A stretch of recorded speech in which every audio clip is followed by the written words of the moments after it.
están? Buenas tardes, Dios les bendiga. Como lo acaba de decir nuestro pastor, pues vamos a seguir con vamos a decir así, el estudio acerca de nuestra responsabilidad de padres, no solamente para con Dios, sino también para con nuestros hijos. ¿Sí? El tema que nos toca a nosotros exponer es el culto familiar, ¿sí? Sus implicaciones. Está dividido en 5 puntos que vamos a tratar el hermano John y mi persona. Entre ellos está los fundamentos teológicos del culto familiar, el deber del culto familiar, la implementación del culto familiar, objeciones contra el culto familiar y las motivaciones para el culto familiar. Entonces, es un tema que es demasiado extenso, la verdad, para el tiempo que nos toca.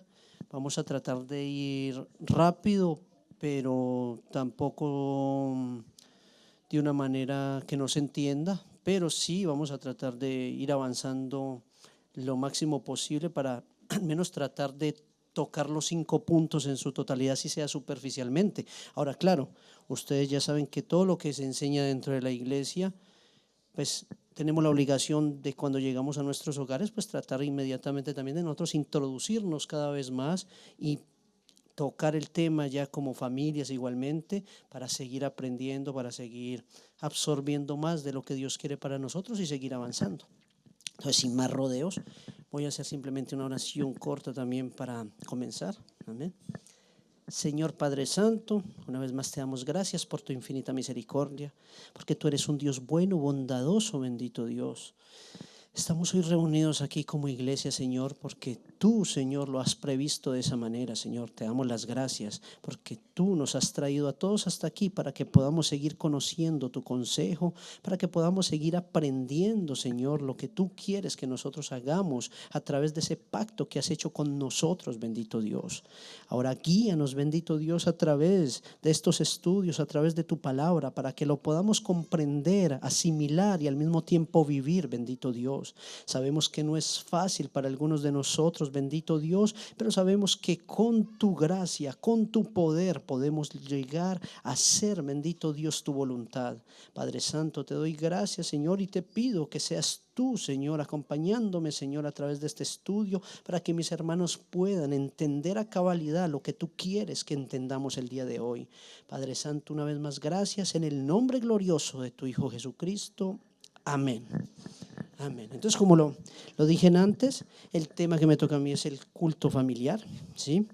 Ahora, cuando hablamos del culto familiar, estamos haciendo referencia a todo lo que nosotros hacemos como organización dentro de nuestras casas para el crecimiento espiritual, no solamente de nosotros, sino también de nuestros hijos, ¿sí? Ahora, yo creo que todos nosotros, si no creo equivocarme, tenemos el deseo de que nuestra iglesia crezca, tenemos el deseo igualmente de que nuestros hijos avancen en el conocimiento de Dios.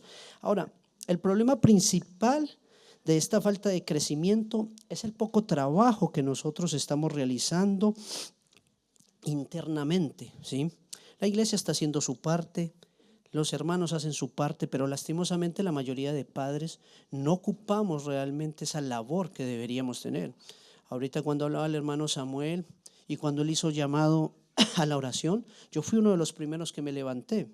¿Por qué? Porque realmente yo considero que yo soy uno de aquellos que no ha hecho a cabalidad lo que Dios ha demandado, ¿sí?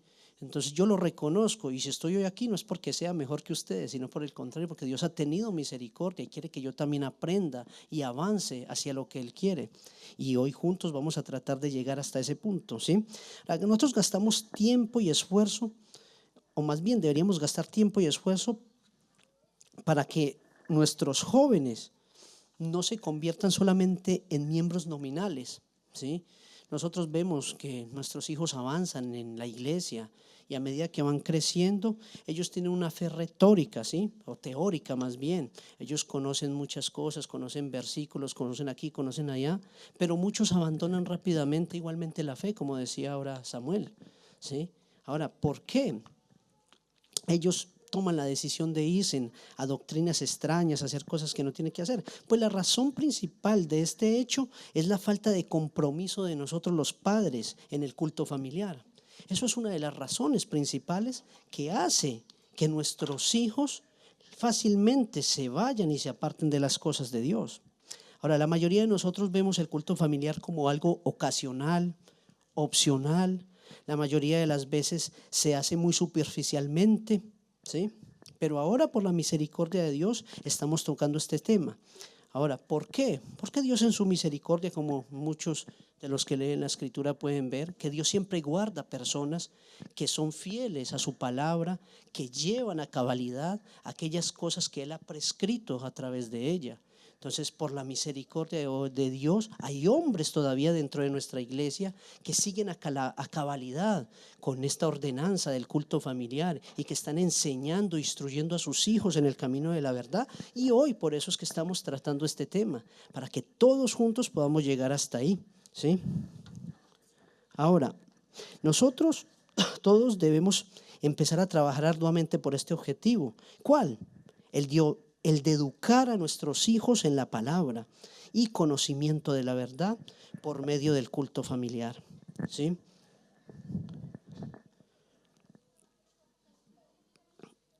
Ahora, vamos a volver al tema porque esto es una especie de introducción. Es que queremos, esto es una especie de pregunta, es que nosotros queremos realmente un avivamiento en medio de nuestros hijos. Pues yo creo que la mayoría diríamos que sí, ¿no? Yo no creo que haya ninguno acá que quiera que sus hijos se pierdan. Pues para esto, ¿qué debemos hacer?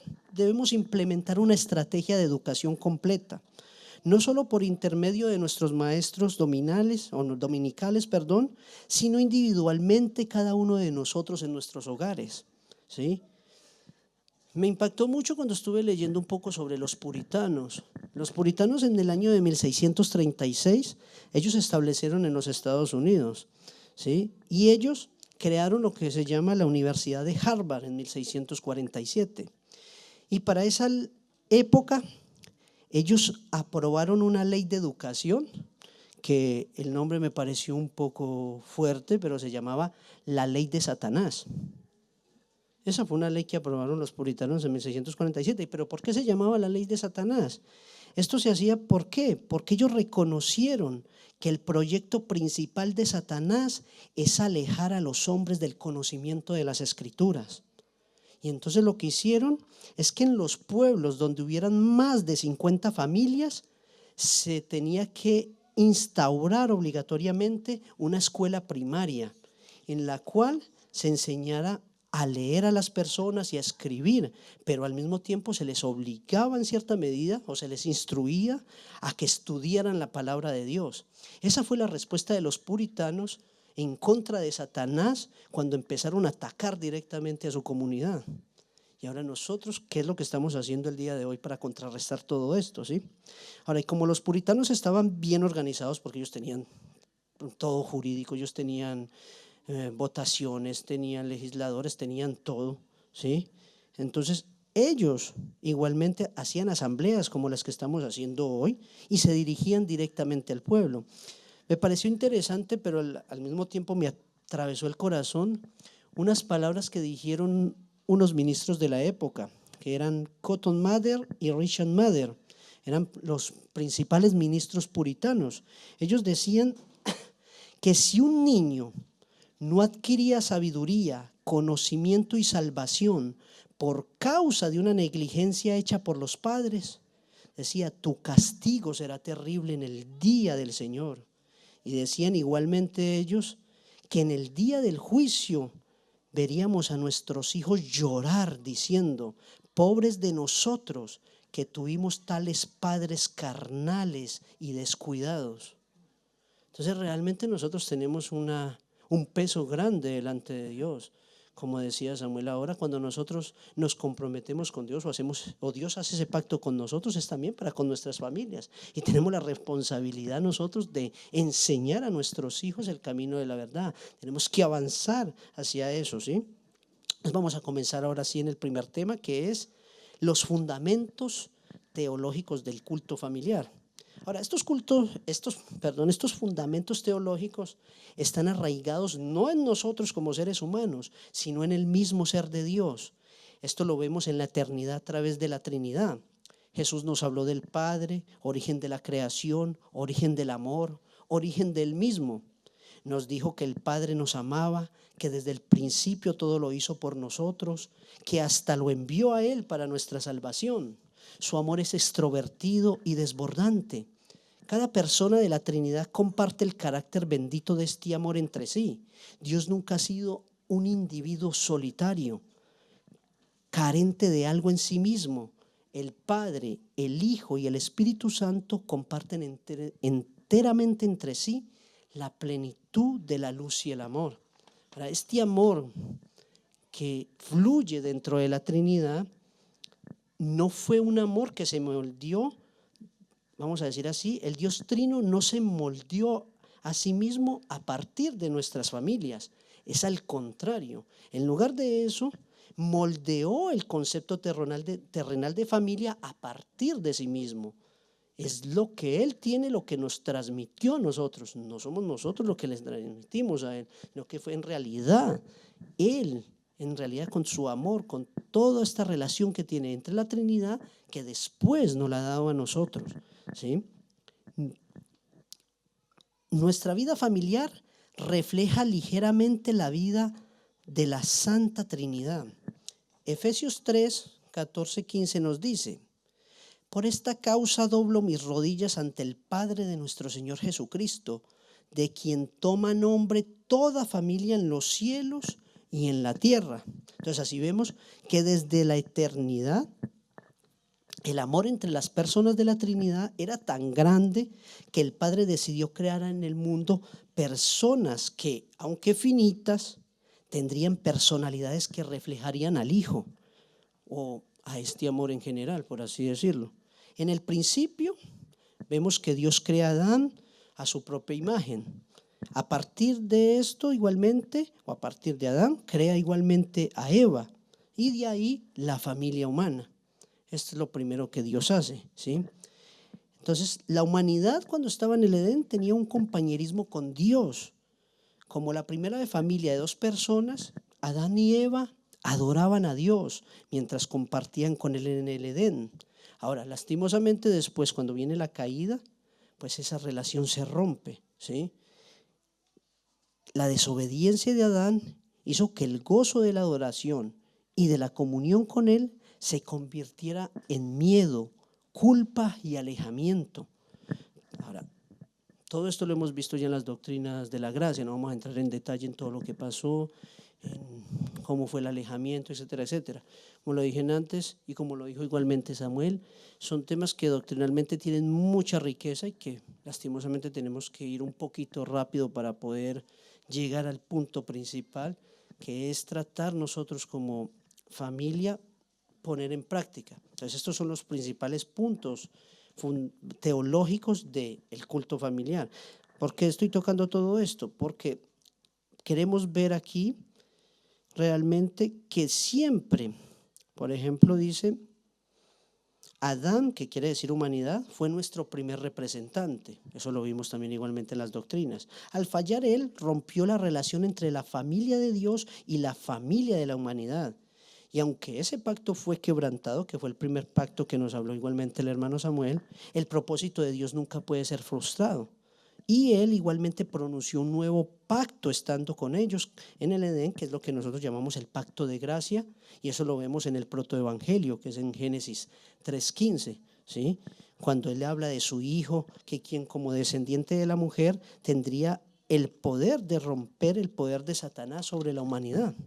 Ese es el primer pacto de gracia igualmente que vemos en el Evangelio, o más bien en Génesis, que lo llamamos el protoevangelio, ¿sí? Ahora, a través de esto, Dios está asegurando para ellos las bendiciones del pacto de la gracia. Y todo esto llegaría a su cumplimiento cuando el Cordero sería sacrificado en el Gólgota. A través de la obediencia de Cristo a la ley y su sacrificio por el pecado, es ahí que Dios abrió el camino para salvar pecadores, satisfaciendo él mismo su justicia perfecta, como ya también igualmente lo hemos explicado en las doctrinas de la gracia, los que vienen los sábados a la iglesia, ¿sí?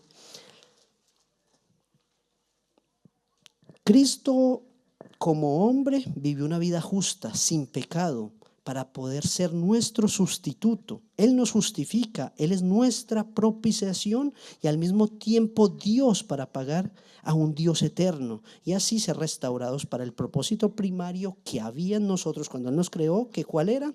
Era glorificar, adorar y tener comunión con Él. Dios trino, como dice Primera de Juan 1:3b, en verdad nuestra comunión es con el Padre y con su Hijo Jesucristo. En realidad eso es el llamado de nosotros para lo que Dios nos ha creado. Hemos visto que a través de la caída eso se dañó, pero Dios igualmente siguió representándonos. Así Dios se relaciona con la raza humana por medio de pactos y liderazgos, que era lo que hablaba igualmente el hermano Samuel, a través de los pactos que Dios realizó, primero el pacto de ley y después el pacto de gracia. Esos pactos y liderazgos son los que Dios ha utilizado en la vida diaria. Ahora, los padres representan a los hijos. Un padre representa a su esposa. Y igualmente un padre representa a sus hijos. Los ministros de la iglesia representan a los miembros de ella y los legisladores representan a los ciudadanos. Asimismo, en la vida espiritual, cada uno de nosotros somos representados, sea por el primer Adán o sea por el segundo Adán. ¿Sí? Quiere decir, Adán, los que están caídos, Cristo, aquellos que hemos sido redimidos. ¿Sí?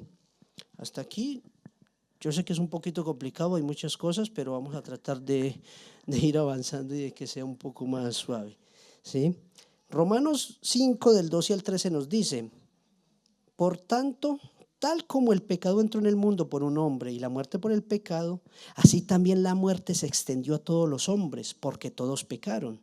Y el 5:15 dice: pero no sucede con la dádiva como con la transgresión, porque si por la transgresión de uno murieron muchos, mucho más la gracia de Dios y el don por la gracia de un hombre, Jesucristo, abundaron para muchos.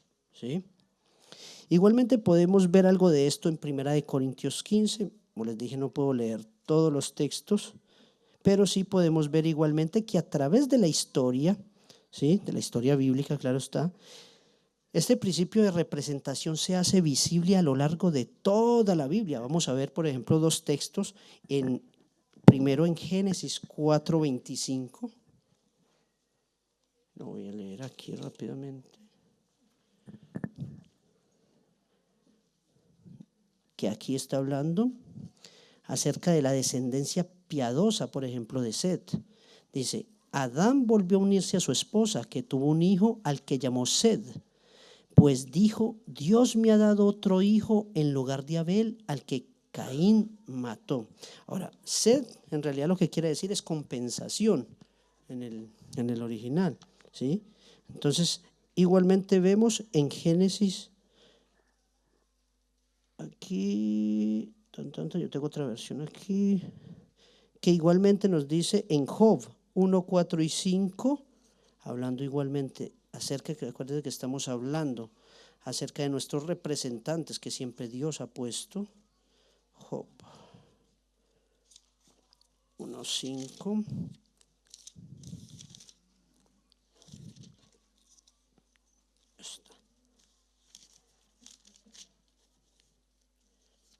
Que habla acerca de Job, que hacía sacrificios todos los días.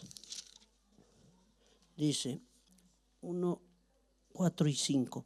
Los hijos de Job acostumbraban celebrar banquetes en casa de cada uno de ellos por turno y siempre invitaban a sus 3 hermanas.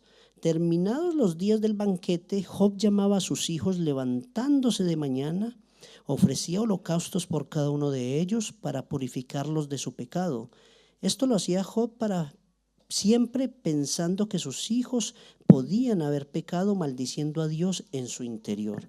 Entonces vemos igualmente que Job tomaba la decisión todos los días de ir y hacer sacrificios en favor de sus hijos, ¿sí? ¿Por qué? Porque él en estos momentos, como lo vimos diciendo, tomaba en cierta medida la representación o el liderazgo para con su familia y era el representante legal de ellos. Entonces él tomaba esa decisión de ir delante de Dios para interceder por ellos de alguna manera.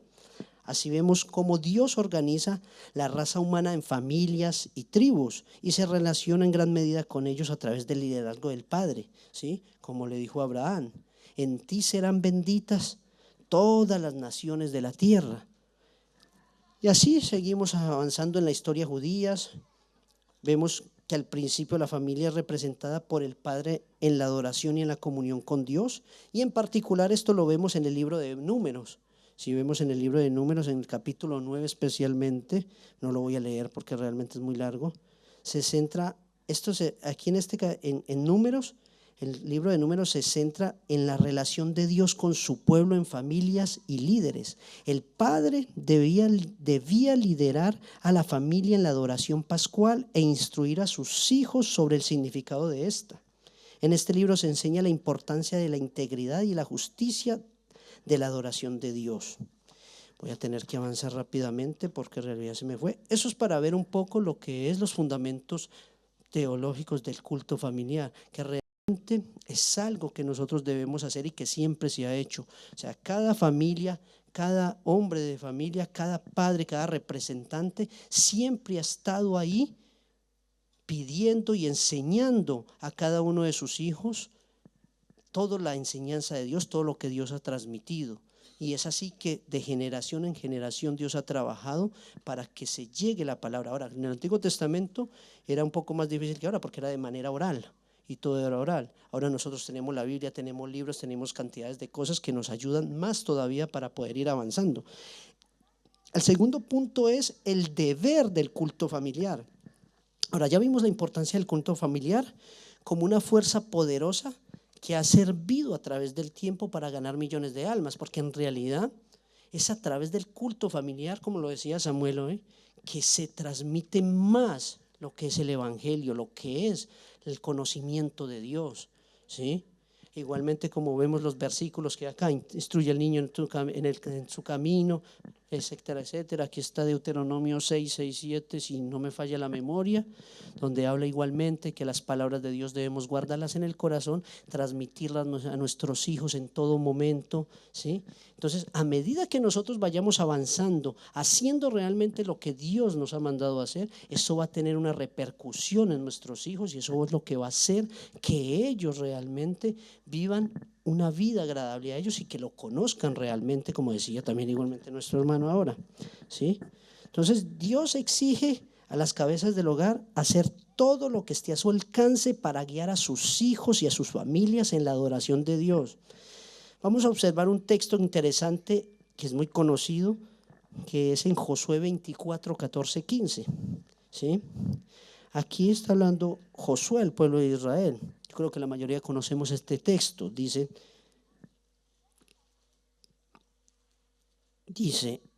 ahora pues, teman al Señor y sírvanle con integridad y con fidelidad. Quiten los dioses de sus padres, que sus padres sirvieron al otro lado del río en Egipto, y sirvan al Señor. Y si no les parece bien servir al Señor, escojan hoy a quién han de servir. Si a los dioses que sirvieron sus padres, que estaban al otro lado del río, esto es en Ur de los Caldeos, o a los dioses de los amorreos en cuya tierra habitan, que era en Canaán, pero yo y mi casa serviremos a Jehová. ¿Sí? Ahora, acá vemos tres cosas que son importantes resaltar en este texto. Primero, Josué no consideró como opcional el servir al Dios vivo. En el versículo 14, Josué ordena a Israel el temer al Señor. En el 15, enfatiza que el Señor desea ser adorado y servido de manera voluntaria y deliberada en nuestras familias. Leemos nuevamente en el 15, como lo dice acá. Y si no les parece bien servir al Señor, escojan hoy a quién han de servir. Si a los dioses que sirvieron sus padres que estaban al otro lado del río, o a los dioses de los amorreos en cuya tierra habitan, pero yo y mi casa serviremos a Jehová. ¿Sí? En segundo, Josué usa su propio ejemplo para imponer el servicio a Dios en las familias. En el versículo 1 del capítulo 24 que estamos aquí leyendo, ¿sí?, que él se dirige o empieza dirigiéndose a todos los jefes de hogar y lo vamos a leer rápidamente. Dice, Josué reunió en Siquem a todas las tribus de Israel, llamó a los ancianos, jefes, jueces y oficiales, y en presencia del Señor dijo a todo el pueblo. Y ahí comienza a hacer su récito, comienza a hablarles de todo lo que pasó de la salida de Abraham hasta ese día, les dice de toda la idolatría cometida por ellos, les enumera los milagros del Señor para con ellos, les habla igualmente de cómo Balaam los quería maldecir y al final Dios hace que los bendigan, ¿sí? Y termina con estos versículos 14 y 15 que acabamos de leer, donde declara él en el 15 que hará lo que él quiere que las demás familias de Israel hagan, ¿sí? Ahora, ¿por qué él hace eso? Porque él tenía una autoridad realmente sobre su familia, ¿sí? Yo y mi casa serviremos al Señor, ¿sí? Él habla de esta manera, ¿por qué? Primero, porque cuando Josué hace esta declaración, tenía más de 100 años en ese momento, ¿sí? Eso demuestra que a pesar de ser tener una edad tan avanzada, tenía un celo extraordinario por Dios. A pesar de él tener 100 años, él todavía teniendo ese mismo vigor, esas mismas ganas de seguir buscando de Dios, ¿sí? Él sabía que dentro de poco ya no podía tener control de su familia, ya que Dios igualmente le había informado que él pronto iba a morir, ¿sí? Pero él seguía confiando que después de él o después de su muerte seguiría influyendo en ella. Ahora, es que es verdad que la influencia de él pasó más allá, como decía Samuel ahora, él tenía el beneficio de tener a su abuelo, a su padre, y él ahora en los caminos, y él quiere también que sus hijos y sus nietos estén. Pero sí, vemos igualmente en un texto aquí, en Josué 24:31 dice, Israel sirvió al Señor todos los días de Josué y todos los días de los ancianos que sobrevivieron a Josué. Esto es la siguiente generación. ¿Ve? Entonces la influencia de Josué siguió una generación más. Ahora, después de eso, la generación que siguió abandonó al Señor, pero la influencia y lo que él hizo quedó plasmada dentro del pueblo, y eso fue lo que hizo que avanzaran, ¿sí? Ahora, el tiempo lastimosamente es muy corto. Voy a seguir avanzando rápidamente. ¿Qué debemos hacer nosotros avanzando? Debemos, la Biblia igualmente nos dice que Dios debe ser servido en actos especiales de adoración al interior de las familias. Ahora, ¿cómo se debe hacer esto? La Biblia nos enumera varias cosas. Primero, instruyendo diariamente en la palabra de Dios, instruyéndonos diariamente en la palabra de Dios. Debemos adorar a Dios mediante la lectura y la instrucción diaria a través de preguntas y respuestas e instrucción. Debemos nosotros los padres con nuestros hijos interactuar diariamente, debemos tener esa comunión con ellos, esa comunicación, ¿sí? Hacer como dice el versículo de Deuteronomio 6:7, estas palabras que yo te mando hoy estarán sobre tu corazón, las enseñarás diligentemente a tus hijos y hablarás de ellas cuando te sientes en tu casa y cuando andes por el camino, cuando te acuestes y cuando te levantes, ¿sí? En este texto, ¿qué es lo que estamos viendo? Vemos realmente un deber constante de no solo leer, sino de enseñar, de instruir en cada momento del caminar de nosotros para con nuestras familias, ¿sí? No es algo opcional. En realidad nosotros cada instante, cada minuto que nosotros tengamos, por así decirlo, libre, debemos utilizarlo para la instrucción en nuestras familias y en nosotros mismos, ¿sí? Otra manera de adorar, de hacer esto es orando diariamente al trono de Dios. El profeta Jeremías dice en el capítulo 10, versículo 25, voy a buscarlo aquí rápidamente.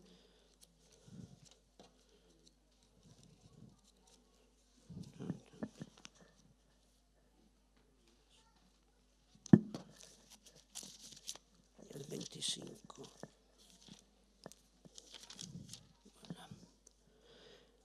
Descarga tu ira sobre las naciones que no te reconocen, sobre los pueblos que no te invocan. Solo voy a leer la primera parte, ¿sí? ¿Qué vemos acá? Aquí vemos que nosotros como pueblo debemos invocar el nombre de Dios, y si no lo hacemos, Dios se disgustará con nosotros. Es un deber de nosotros estar continuamente invocando el nombre de Dios, estar en comunión con Él. Debemos orar constantemente, dando gracias a Dios por todo, por la comida, por el trabajo, por la vivienda, por la salud, para que la bendiga, por nuestras esposas, por nuestros hijos, ¿sí? Y podemos ver bastantes versículos que los pueden ver en casa, como Salmo 128:3, Primera de Timoteo 4:4-5 y pues algunos otros más. Ahora, ya voy a avanzar porque lastimosamente no puedo dar ni la mitad de lo que tengo que dar porque son muy cortas las sesiones, pero voy a seguir con el punto número 3, ¿sí? Porque tengo que darle espacio también a mi hermano John, que ya me está mirando feo. Me disculpan si de pronto voy un poco rápido. De todas maneras tenemos la cajita, no se les olvide por si hay alguna pregunta o algo, que ahora tendremos preguntas y respuestas. Entonces lo que de pronto no entiendan o que de pronto no me hice entender, escríbanlo para tratar de aclarar dudas. Pero ahora vamos a entrar en detalle en lo que es la implementación del culto familiar, ¿sí? En este último punto vamos a ver algunas sugerencias en cuanto a cómo hacer el culto familiar, ¿sí? Primero, lo que tenemos que hacer es que tenemos que evitar el extremo idealista, ¿sí? Inalcanzable, aún para un hogar que esté realmente comprometido con Dios. A veces nosotros nos metemos en la cabeza que hay muchas cosas que podemos realizar cuando en realidad no, son contraproducentes, ¿sí? Por ejemplo, un culto familiar de 1 hora diaria en realidad no es muy bueno, en realidad eso no ayuda mucho y antes es contraproducente porque los niños no van a captar, o más bien nosotros no vamos a captar la atención de nuestros hijos muchísimo tiempo. Entonces tenemos que tener puntos para poder realizar esto de una manera que cumpla con su objetivo de tocar el corazón de ellos y de que sea realmente bueno, ¿sí? Para una buena preparación del culto familiar, primero debemos orar en privado antes de realizarlo, ¿sí? Para que Dios pueda bendecir este culto, y al mismo tiempo es importante planificar qué se hará y en qué momento, ¿sí? Muchas veces, como lo dije antes, llegamos rápido del trabajo o a veces hasta tarde, y entonces como queremos por obligación dar algo en nuestra casa, entonces cogemos la Biblia y donde caiga y leemos y se acabó. No, lo ideal es que nosotros tengamos una preparación, de que hagamos todo en orden como Dios lo quiere, ¿sí? Primero debemos tener una planificación, ¿sí? Esta planificación debe incluir instrucción en la palabra de Dios, oración ante el trono de Dios y cantos para la gloria de Dios. Debemos preparar con antelación Biblias para los asistentes, las copias de los cantos o adoraciones a entonar, para que los que leen, evidentemente, o sea, si hay niños que leen, ¿sí? Si hay niños que no leen, se puede, o sea, es una manera que se puede hacer, es que los niños que no leen todavía los sentamos en nuestras piernas, cantamos con ellos, les susurramos al oído los versículos para que ellos vayan memorizando y vayan repitiendo igualmente, y que la palabra de Dios vaya entrando en sus corazones, ¿sí? Es importante explicar a los niños lo que se ha leído y, si posible, hacer 1 o 2 preguntas, ¿sí? Luego, una alabanza o 2 que sean doctrinalmente sanas, y terminar con una oración, ¿sí? Eso es la preparación. El segundo, sea donde sea que se realice el culto familiar, la sala, el comedor, la alcoba, debemos tener todo a la mano para nuestro devocional. Apagar los teléfonos. Esto debe ser algo supremamente importante para nosotros. Nada debe perturbar este momento. En realidad, cuando estamos en la enseñanza y la instrucción para nuestros hijos, nosotros tenemos que desconectarnos, ¿sí? Porque en ese momento estamos trabajando con la vida espiritual de ellos. Es una cuestión de vida o muerte, aunque nosotros no lo veamos muchas veces de esa manera. Tercero, lo ideal sería hacer un culto familiar 2 veces al día, en la mañana y en la noche, ¿sí? Ahora, yo sé que para muchos es difícil, entonces sería cuestión de ubicarse, aunque sea por lo menos una vez en el día, sea en la mañana, sea al mediodía o sea por la noche, según la disponibilidad de cada uno, evidentemente, ¿sí? Ahora, si el padre de familia no tiene la posibilidad porque tiene sus horarios o bueno, cualquier impedimento, igualmente se debe incentivar a nuestras esposas para que sean ellas las que hagan el culto familiar en caso que nosotros estemos impedidos. Pero por todos los medios debemos tratar de que el culto familiar sea algo preciso y diario, ¿sí? Acuérdense que el culto familiar es como el maná que se recibía todos los días para alimento del alma. Así tiene que ser el culto familiar, diario. No debemos ser negligentes en esto, ¿sí? Debemos preservar este tiempo. Ahora, para el culto familiar se necesita también ser breves. Como lo dije antes, con niños nosotros no tenemos la capacidad de tenerlos a ellos ahí como ellos se ponen ¿cómo se llama acá? En el Nintendo. En el Nintendo usted los puede tener 1 hora y fijos, pero en un culto familiar no es de la misma manera, lastimosamente. Entonces debemos ser breves, ¿sí? Como dijo Richard Cecil, que el culto familiar sea breve, atractivo, simple, dulce y celestial.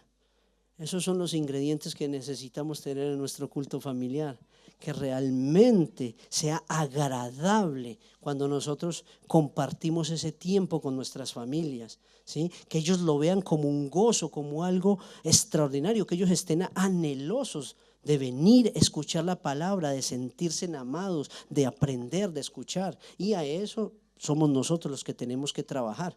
Somos nosotros los que tenemos que tratar de hacer que eso realmente se pase de la mejor manera, ¿sí? Ahora, como tratamos de hacerlo 1 o 2 veces al día, debería, si somos 2 veces, sería lo ideal 10 minutos en la mañana y 15 minutos en la tarde o en la noche, ¿sí? Y si no es posible, al menos aunque sea una sola vez, 25 minutos en el día, ¿sí? Ya sea en la mañana o sea en la tarde, ¿sí? Ahora, la constancia, como dije, es muy importante.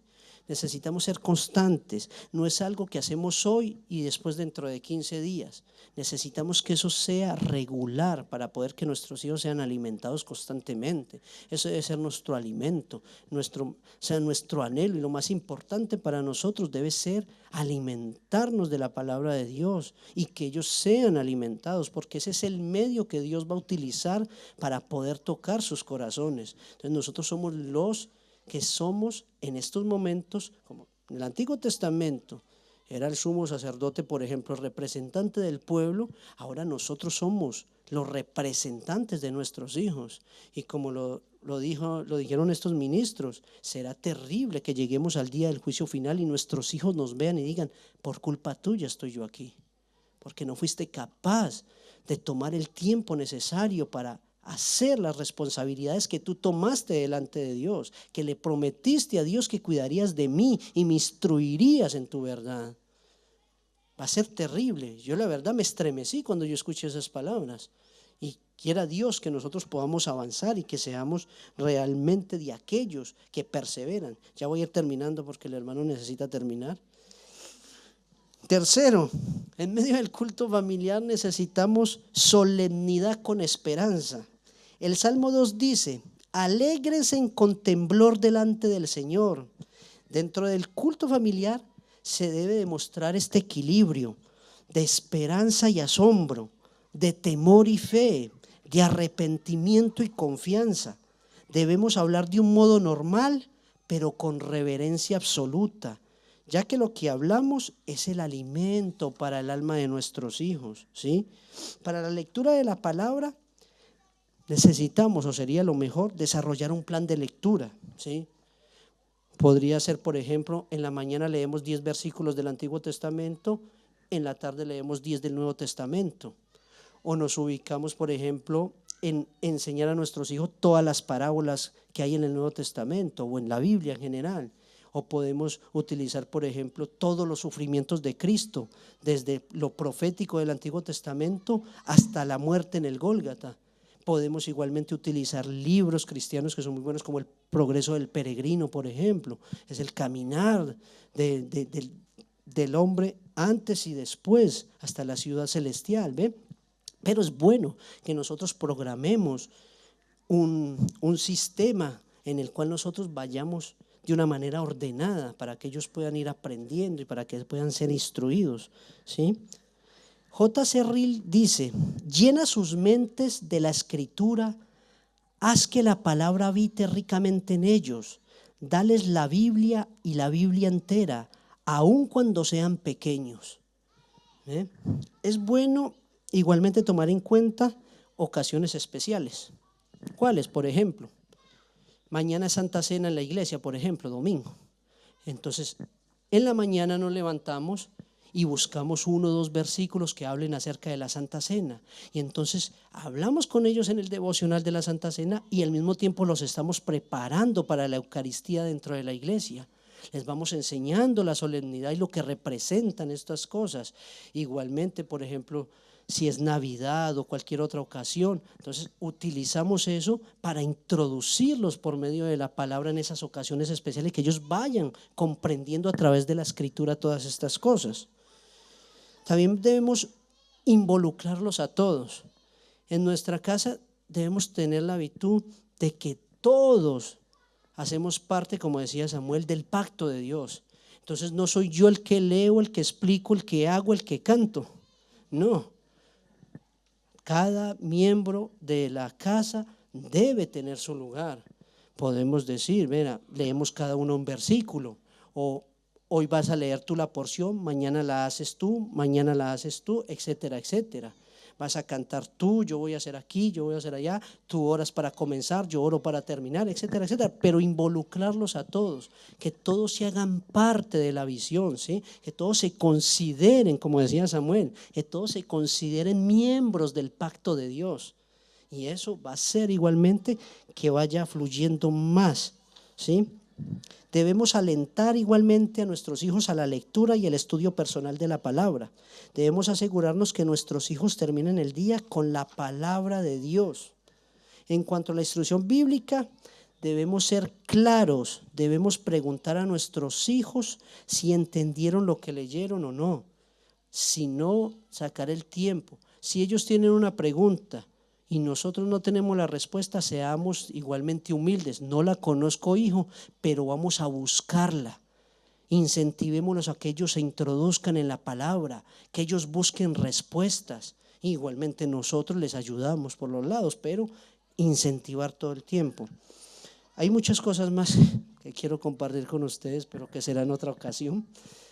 Pero más o menos ese es un pequeño formato de cómo debería ser el culto familiar, ¿sí? Quiera Dios que nosotros podamos irnos metiendo realmente en esta visión, que podamos comprender realmente esta importancia. Yo hablaba con mis hermanos ayer y les decía, qué bueno hubiera sido que mis padres me hubieran instruido desde pequeño. Qué bueno yo haber tenido esa misericordia. Ahora, gracias a Dios que me llamó, porque en realidad Él no debería haberme llamado sino condenarme, porque yo no tengo nada bueno. Pero sí, ahora que tenemos nosotros esa oportunidad, no la desperdiciemos. Nuestros padres, bueno, no todos, pero los que venimos de un contexto donde los padres no eran cristianos, no tuvimos esa oportunidad. No se la neguemos nosotros a nuestros hijos también. Entonces luchemos por esto, seamos realmente de esas personas que van realmente a luchar por la verdad de Dios. Sigamos avanzando en esto, que eso es lo único que va a dar frutos, ¿sí? En realidad, como lo decía Samuel, es en el culto familiar, en la familia, donde más Dios actúa. Entonces, esa era un poco de la introducción de este tema. Dejo al hermano John para que continúe con los últimos 2 puntos. Estaremos próximamente de pronto abundando un poco más sobre el tema, y que Dios les bendiga. Bueno, mis hermanos, acabamos de comprender cómo es que debemos realizar el culto familiar, ¿no? Ahora vamos a ver algunas objeciones que hay contra el culto familiar. Yo le llamaría más excusas que nos inventamos porque somos negligentes y no hemos hecho el culto familiar o no lo hacemos. Y una de las principales excusas que encontramos es que en la Biblia no se ordena explícitamente llevar un culto familiar. Y aunque no hay un mandamiento explícito, con todo lo que acabamos de oír, con todo lo que mi hermano acaba de citar, vemos que el Señor ama que la familia lo adore juntos. Volvemos a Deuteronomio 5, 6, del 5 al 7, que el Señor dice, amarás al Señor tu Dios con todo tu corazón, con toda tu fuerza y con toda tu alma. Y estas palabras que yo te mando estarán sobre tu corazón. Y dice, y diligentemente la enseñarás a tus hijos. ¿Cuándo? ¿Los viernes? No. Hablarás de ellas cuando te sientes en tu casa, cuando andes por el camino, cuando te levantes y cuando te acuestes. Mejor dicho, mis hermanos, todo el tiempo tenemos que enseñar a nuestros hijos que Dios debemos de amarlo con todas nuestras fuerzas, con toda nuestra mente y con todo nuestro corazón, mis hermanos. Esa es una de las principales excusas que tenemos para no realizar por negligencia el culto familiar. Otra excusa también es que nuestra familia no tiene tiempo para esto. Vivimos en unos tiempos, hermanos, que el tren de vida no nos deja tiempo libre, no tenemos tiempo para nada. Como dijo mi hermano, llegamos a la casa cansados del trabajo y no tengo tiempo. Pero mis hermanos, tenemos tiempo para hacer todas las actividades seculares, tenemos tiempo para todo y no vamos a tener tiempo para el culto familiar. Eclesiastés 3:1 dice, todo tiene su momento oportuno, hay un tiempo para todo lo que se hace bajo el sol. El tiempo que se le hace a las actividades y ocupaciones familiares de buscar la bendición de Dios nunca se desperdicia, nunca es un tiempo desperdiciado. Recordemos Lucas 10:40, ¿recuerdan a Marta? Que Marta le está haciendo un reclamo al Señor, porque ella le reclama, Señor, mira, ¿no tienes cuidado que mi hermana María no me ayuda? ¿Y qué le responde el Señor? El Señor le dice, Marta, Marta, afanada y turbada estás con muchas cosas, pero solo una cosa es necesaria y María ha escogido la buena parte, la que nunca se le será quitada. Escuchar la palabra de Dios. Andamos sin tiempo, turbados y con muchas cosas, pero lo mejor que podemos hacer es escuchar la palabra de Dios en familia, mis hermanos. Eso nadie nos lo va a quitar. Si tomamos la palabra de Dios en serio, diremos, daré toda la prioridad a Dios y a su palabra en mi familia. Eso debemos de decir. Hay un evangelista que se llamaba Samuel Davis del siglo XVII y dijo, si hubiera sido creado solamente para este mundo, esta excusa tendría peso, o sea, no tener tiempo. Y él continúa diciendo, pero qué extraño suena esa excusa viniendo de un heredero de la eternidad. Díganme, hermanos, ¿para qué se nos da el tiempo en esta tierra? ¿Para qué es ese tiempo? Es principalmente para que nos preparemos para la eternidad, para que desde aquí comencemos a glorificar al Señor. Vamos a pasar una eternidad glorificando a Dios y aquí nos da pereza glorificarlo, aquí somos negligentes para glorificarlo con nuestra familia. Entonces, esa es la más grande ocupación que tenemos nosotros, mis hermanos, glorificar al Señor. Otra excusa que nos inventamos es que no tenemos un momento o un lugar donde todos estemos juntos en la casa. Y eso es muy normal hoy en día porque con los horarios que tenemos, hijos en la universidad, otros trabajan, el padre trabaja, la madre trabaja, entonces casi nunca hay un tiempo. Pero por eso no podemos cancelar el culto familiar, mis hermanos. Si algunos de los familiares están ausentes, hagámoslos con la mayoría que esté presente. Y si hay conflictos o surge algo, el culto familiar debe de ser, no es negociable. Cancelemos cualquier otra actividad que tengamos, pero el culto familiar no es negociable, mis hermanos. Tenemos que sacar el tiempo para él. Otra excusa también es que nuestra familia es demasiado pequeña. Hay familias donde solamente hay 2 personas, pero que dice el Señor, solo se necesitan 2 personas. Dice, donde estén 2 o 3 reunidos en mi nombre, allí estaré yo en medio de ellos. Entonces no necesita una familia numerosa para realizar el culto familiar. Mismo si son 2, ahí estará el Señor. Recordemos que mismo si es una familia pequeñita, es una familia que está necesitada de la gracia y de la misericordia de Dios. Si es una familia grande también, no hay excusa porque mi familia es pequeña. También otra excusa es que mi familia hay demasiada diferencia de edades de los hijos. Eso tampoco es una excusa, mis hermanos. Preparemos un culto familiar para todas las edades. Leamos libros de historias bíblicas a los niños, a los grandes leámosles algunos proverbios y hagamos un plan inteligente para superar esa diferencia de edades entre los niños y los adolescentes. Y además, esta diferencia de edad solamente afecta a lo que uno va a predicar, porque el canto, la oración, lo podemos hacer todos juntos. Eso no hay problema por eso, ¿no? Y recuerden que la instrucción bíblica es para todos, para niños, para adolescentes y todo eso. Y miren, mis hermanos, mientras que le enseñamos a los adolescentes, los pequeños aprenden a sentarse en silencio. De la misma manera que los adolescentes, escuchando mientras que enseñamos a los pequeños, van viendo cómo enseñar y cómo criar a los hijos, porque un día ellos van a tener hijos y recordarán cómo conducíamos el culto familiar, que los pequeños estaban sujetos, no estaban corriendo por toda parte, estaban saboteando, no, estaban sentados escuchando el culto familiar. Amén. Otra excusa muy buena es que, y yo pienso que esta es la que más común, que hasta a mí me pasaba, era que no soy bueno para guiar la adoración de nuestra familia. Es que no somos buenos para nada, mis hermanos. Es por la gracia del Señor que podemos hacer algo. Y si se siente realmente que no es capaz, aquí tengo algunas sugerencias. Mire, primero, lea unos libros sobre el culto familiar. Hay muchos libros y la mayoría me he dado cuenta que son pequeñitos. Entonces, por negligencia nosotros no sabemos hacer un culto familiar. Y segundo, si no conoce ningún libro, pida consejo, mis hermanos. Pida consejo de un buen libro de culto familiar. También busque ayuda en el pastor o en padres temerosos de su iglesia y pregúntele si le pueden un día visitar y guiarlo en su culto familiar o también que le pueda hacer sugerencias mientras que usted hace el culto familiar. También, cuando empiece un culto familiar, empiece con algo sencillo, con algo simple. Lea la escritura y oren juntos. Y añada 2 o 3 preguntas sobre la porción de la escritura que leyó. Y al pasar de los días, vaya añadiendo minutos para que llegue el momento en que llegan a un tiempo conveniente para todos. En medio de la práctica adquirimos destreza, mis hermanos.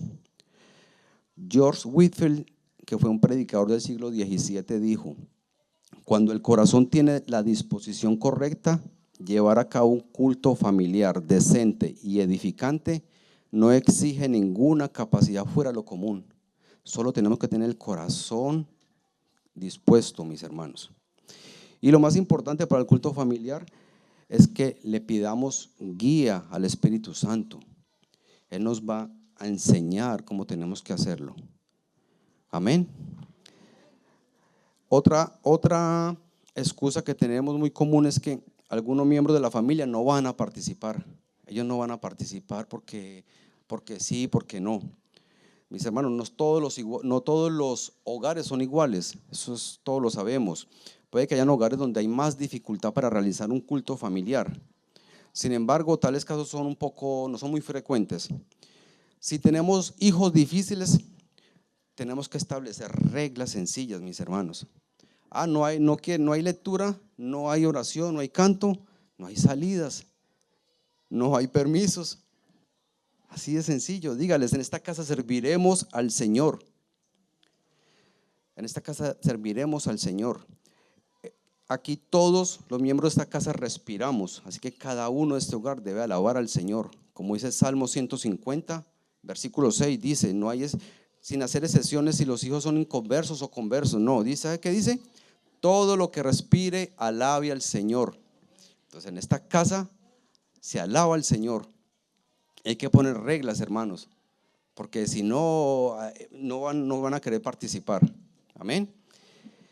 Y la última es que también yo lo he escuchado, que no queremos que nuestros hijos inconversos se vuelvan hipócritas, que al estar en el culto familiar se vuelvan hipócritas porque como ellos no son inconversos. Pero mis hermanos, no alentemos a nuestros hijos a usar esta excusa, no los alentemos para que eviten el culto familiar, no.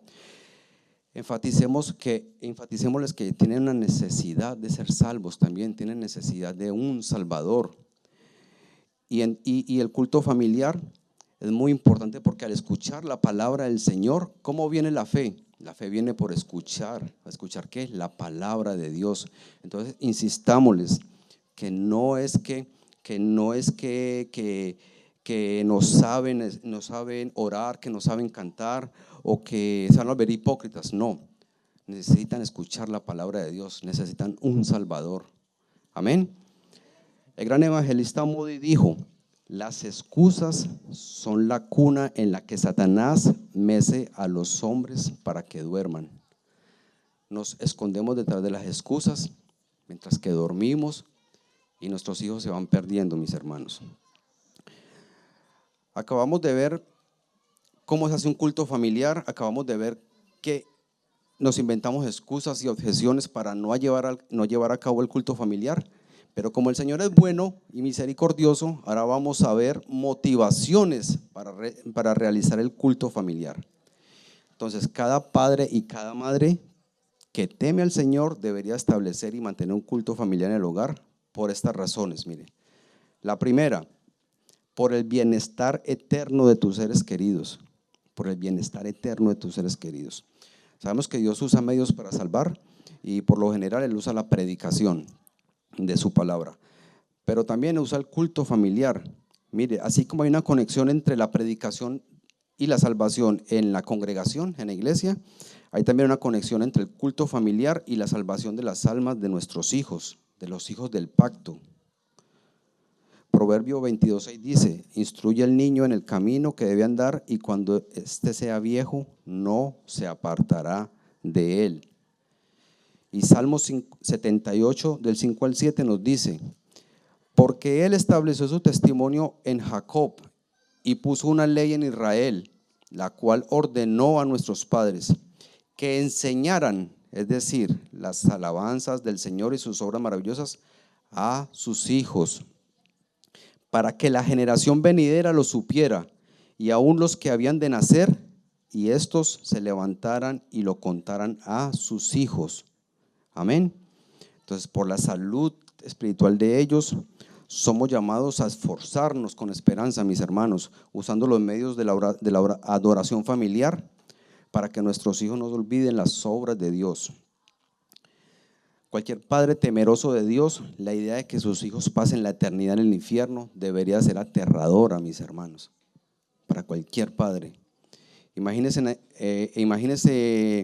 enfrentar la eternidad confesando de que no nos esforzamos lo suficiente por las almas de nuestros hijos. Charles Spurgeon recordaba claramente cuando su madre con lágrimas oraba por él y oraba así. Escuche cómo oraba la madre de él, decía: Señor, tú sabes que mis oraciones no son contestadas. Señor, tú sabes que si mis oraciones no son contestadas mediante la conversión de Charles, estas mismas oraciones testificarán en su contra el día del juicio. Terrible, mis hermanos, ¿eh? Entonces, padres, usemos todos los medios para que nuestros hijos sean arrebatados del fuego. Oremos con ellos, enseñémosles, cantemos con ellos, lloremos con ellos, amonestémoslos, razonemos con ellos y sobre todo apelemos a la misericordia de Dios por ellos, mis hermanos. Recuerden que cada culto familiar nosotros llevaremos nuestras familias hasta delante del altar del Altísimo. Pidamos gracia y porque la bendición del Todopoderoso descienda sobre nuestra familia, mis hermanos. Otra razón también es por la satisfacción de tener una conciencia limpia. Una conciencia limpia. Vea, J.C. Rowling decía: les encargo, padres, que hagan todos los esfuerzos posibles por instruir a sus hijos en el camino que deben de andar. No, se lo encargo no meramente por el amor a las almas de sus hijos, sino por la paz y el bienestar futuro de ustedes. Amén. Cuando los padres han cumplido fielmente con su deber por sus hijos, trae paz, hermanos, que usted ha cumplido ese deber que el Señor le mandó. Y es vergonzoso, hermanos, no haber tomado en serio el deber que teníamos de haberlos enseñado. Más bien que cuando nuestra labor nos vamos a ir de este mundo, podamos decirle a nuestros hijos: hijos, te hemos enseñado la palabra de Dios, hemos luchado por tu alma, vivimos dándote ejemplo de lo que es el temor a Dios. Lo que viste en nosotros no fue una piedad libre de pecado, pero sí fue una fe verdadera. Sabes que lo primero que buscamos fue el reino de Dios y su justicia. Tu conciencia dará testimonio de que Cristo fue el centro de este hogar. Cantamos juntos, oramos juntos. Y si te alejas de esta luz y de estos privilegios e insistes en seguir tu propio camino, solo podemos orar para que el día del juicio todo esto no se levante contra ti, y que razonarás antes de que sea demasiado tarde. Amén. Otra razón por la que tenemos que hacer el culto familiar es que ayuda en la crianza de los hijos.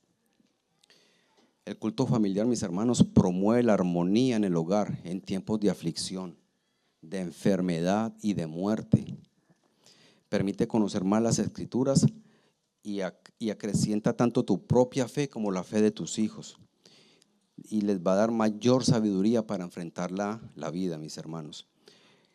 También genera una relación estrecha entre los padres y los hijos, porque los lazos fuertes que se establecen en el culto familiar duran los primeros años, pero puede ser de gran ayuda para ellos en su adolescencia. Al recordar la adoración familiar, mis hermanos, pueden ser librados de muchas tentaciones. Es importante, que puedan llegar a decir nuestros hijos: ¿cómo puedo herir a un padre que lucha diariamente con Dios a mi favor? El pastor J.W. Alexander, que fue un pastor presbiteriano del siglo XVIII, dijo: cuando tus hijos entren a la adolescencia, todos tus lazos serán apenas como una telaraña, a menos de que hayas influido constantemente en ellos mediante el creciente vínculo diario de la religión familiar. Otro motivo por el que debemos hacer el culto familiar es por la brevedad de nuestro tiempo, mis hermanos. Santiago 4:14 dice que, sin embargo, ustedes no saben cómo será su vida mañana, solo son un vapor que aparece por un poco de tiempo y luego se desvanece. Entonces deberíamos de liderar el culto familiar siendo conscientes, mis hermanos, de que nuestra vida es breve. William Botton, pastor metodista, dijo: tus días aquí sobre la tierra no son muchos, así que úsalos de la mejor manera posible. ¿Para qué? ¿Para qué? Para la gloria de Dios y para el beneficio de tu generación. Entonces el culto familiar, hermanos, debemos hacerlo con sinceridad, con amor y constancia. Y el último punto, ¿por qué debemos hacer el culto familiar? Es por amor a Dios y a su iglesia. Porque los padres piadosos buscan glorificar a Dios y servir a Dios, pero también tienen que tener el deseo de dejar a la iglesia hijos robustos espiritualmente, que sean los pilares de la iglesia, lo que nos enseñó el hermanito Samuel ahora. Ellos son los que vienen, la próxima generación. Nosotros como padres tenemos el deber de dejar hijos robustos, hijos que conozcan la palabra de Dios. Mire, mis hermanos, bienaventurados son los padres que un día ven llegar entre la multitud, entre todos los adoradores, ven llegar a sus hijos. Somos bienaventurados, felices, muy felices es la traducción, cuando vemos que nuestros hijos están adorando al Señor y que sirven en la iglesia. Amén. Entonces, cada culto familiar, mis hermanos, cada culto familiar es demasiado importante. Y lastimosamente yo eso lo comprendí no hace mucho tiempo, pero ahora me estoy esforzando por hacerlo más seguido y porque sea algo puntual en la casa. Todos los días tienen que hacer el culto familiar. Es fundamental para el futuro espiritual de ellos, mis hermanos. Y nosotros como jefes de hogar somos responsables de la educación espiritual de nuestras familias. Entonces debemos de hacer todo lo posible para mantener ese culto familiar, mis hermanos. Como dijo Josué, pero yo y mi casa serviremos al Señor. Entonces usemos la palabra del Señor para enseñar a nuestros hijos, involucrémonos diariamente. Y si tus hijos son grandes y están fuera del hogar, oremos por ellos, pidámosle al Señor que los traiga. Confesemos nuestro pecado, mis hermanos, delante de ellos. Como dijo el hermanito Samuel, si hemos sido negligentes, entonces confesemos nuestro pecado, mis hermanos, para que el Señor nos ayude. Oremos por ellos y no esperemos de ellos perfección, ni perfección en nosotros cuando hagamos el culto familiar, porque la perfección viene de nuestro gran sumo sacerdote. Él es el que intercede por nosotros y Él ha prometido que ha de mostrar gracia para los creyentes y para con su descendencia. Entonces roguemos al Señor que bendiga nuestros débiles esfuerzos y que salve a nuestros hijos y a nuestros nietos. Roguémosles que Él tome en sus brazos, los tome por toda la eternidad y que Dios nos conceda generosamente la ayuda al Espíritu Santo por el bien de las almas de ellos y por el amor de su nombre. Amén, mis hermanos. Que el Señor les bendiga.